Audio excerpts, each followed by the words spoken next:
I have a life with Sally. I have a family. Terry's relationship with Michael Ames he's the love of her life. He's the dream. That's who she wants to marry and have kids with and a family. You can't let her rule your entire life. Terry is shocked because she's like, who is this man? That's behavior she hasn't seen before. You got a minute, Miss Merrick? When Holder and Lyndon come and speak to her at the school, I think that's a moment that she is letting go a bit of that relationship.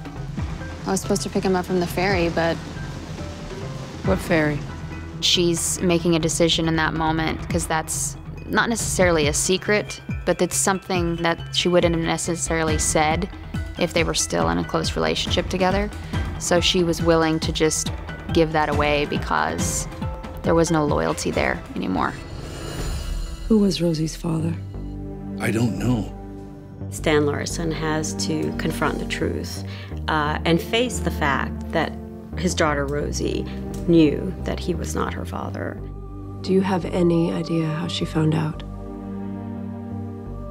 It opens up a whole nother world of questions about who that father is and who else might be involved. It's a whole nother huge Pandora's box.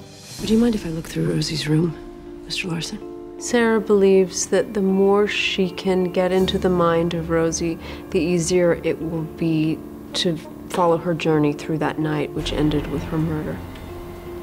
Sarah's beginning in this very instinctual way to connect with her victim and to understand her and to walk in her shoes. Taking on way too much Rosie, then. For real. Empathy can poison your brain. Holder's still in a fragile place, but it's not as critical as it was. He's back working with Sarah, he's working with the case. I mean, these are things that are good for Holder. Hey, it's Detective Lyndon. I'm checking on the status of the Michael Ames warrant. And it also puts him in a place where he can care about other people. Damn it!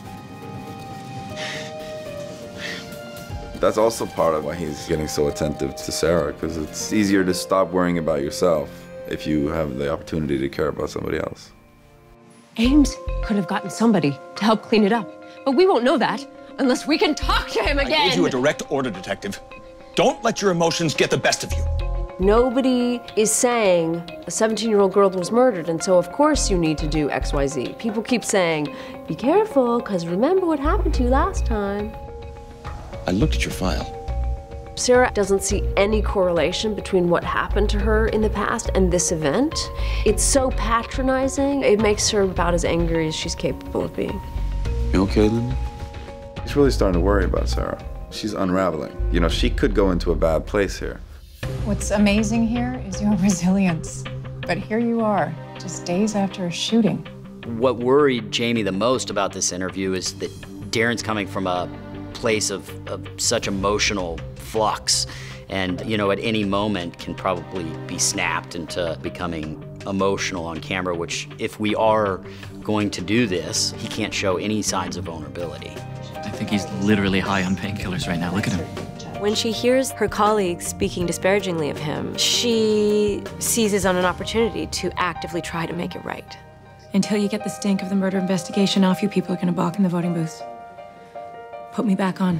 I can turn it around.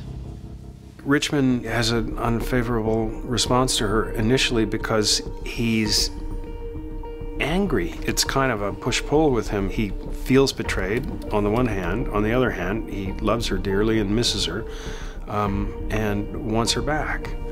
Hello? Sushi or falafel? But he must now know that it can never be what it had potential to be before. How's your dad? The same. How's Jamie?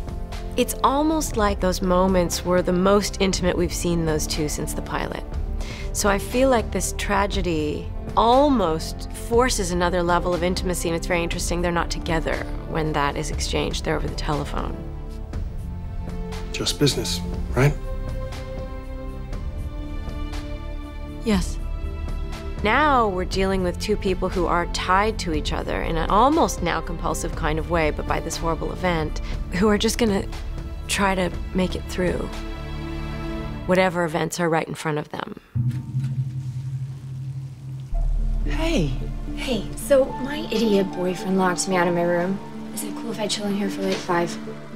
Mitch Larson is on a journey to escape the memories of her dead daughter, and Mitch meets a runaway girl who looks very, very much like Rosie. And in this girl, Mitch finds solace. God, that is so bad. Whatever. She totally deserved it. And in this girl, she finds maybe a chance to do things over and have conversations and have honesty with this girl that she was never able to have with her own daughter.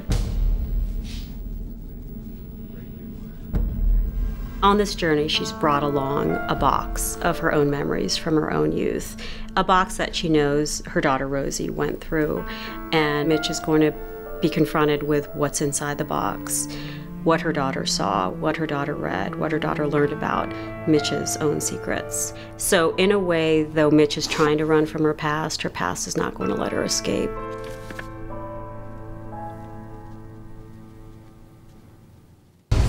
AMC's The Killing. New episodes, Sunday nights at 9, only on AMC. For more exclusive video, go to amctv.com.